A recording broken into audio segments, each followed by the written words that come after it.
we've been having fun pointing out to you. These are money and the law of attraction. These are two really wonderful decks. One is money, one is health. Those are the two primary things that are bothering you in your environment. Relationships is a close third, but money and health, those are the things that most people are fretting the most about. And those are the things that most people have put more in their vortex about. You should see the veritable empires you've created in your vortex of creation. And you should see the fantastic physicality that's waiting for you. You might have to wait until you've been born again to receive the benefit of it, because you're kind of caught up in the way bodies are in this physical time-space reality. So you don't allow yourself to expect the improvements that you could have today if you wanted them. Today, if you wanted them, you've asked for them. It's all queued up. Your cells will cooperate and give it to you if you could stop beating the drum of what is and release the vibrational patterns of what is. You could have it today. You could have it today. But nevertheless, we talk about this vortex of creation, and it is a vivid reality that we are well aware of, and often you're standing outside of it. Now you know about it, wanting to get in. So you come to a seminar like this and you say, Abraham seems to know what they're talking about. They're loud anyway.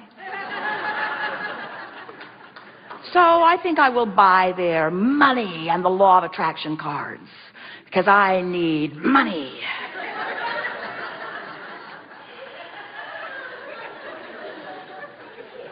I will praise success wherever I see it. Sure I will.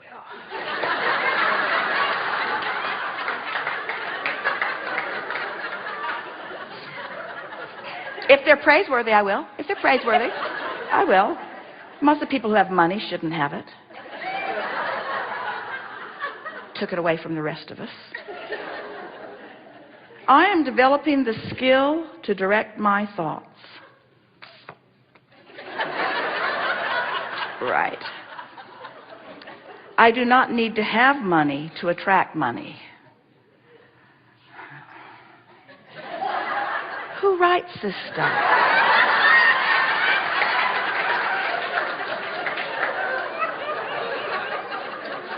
It comes not by magic, but by universal law. It's a different form of magic. I can have money and freedom too. Yeah, right. I can not show up for work, and they'll send my money anyway. Right. So you get the point that we're making. These wonderful cards are not very well received by someone not in the vortex. In fact, if you're not in the vortex and you really want and need money, if you just got that big tax bill or that big whatever it is, and you're reading these cards from your place of concern or worry, these cards are annoying. Because all it does is make you take your stance in defiance and defend. It makes you defend yourself, doesn't it? And you know why? Because you know with every fiber of your being that life is supposed to be working out for you. You know that on many, many levels you are right about who you are, and so you are defensive about what's going on. So we are suggesting that rather than using a tool like this to try to get into the vortex, which often you might have to read through this deck 100 times before you even find anything that you don't argue with if you're outside the vortex. You got the point, didn't you? And aren't you sort of in agreement with it? But if you find yourself, let's say that your grandchild has come over and your heart is singing, or you're hearing music and you find yourself moving to the rhythm of it and just feeling wonderful as you're hearing the music. As you move into the vortex because of something that you've observed, what we want you to do is acknowledge how good you're feeling in that moment. I'm in the vortex, and then that's when we think it would be a very good idea for you to look through your deck of cards or anything else. What we're saying to you is do 100% of your affirming from inside the vortex. Where what happens with most people, you do most of your affirming outside the vortex.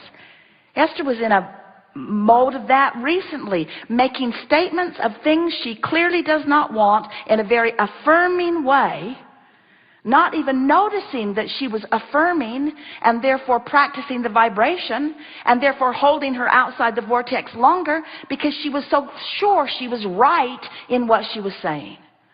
And what we want you to understand is, of course you're right. You're always right. You're right. What you think will manifest around you, and it will prove you right.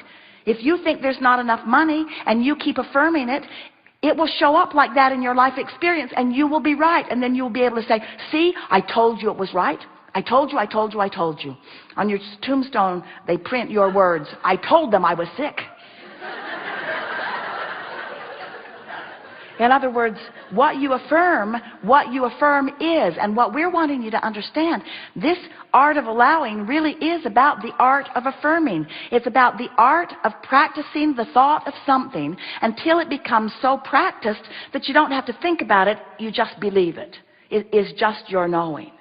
So we want to put it out to you. Do you believe more in wellness or in illness?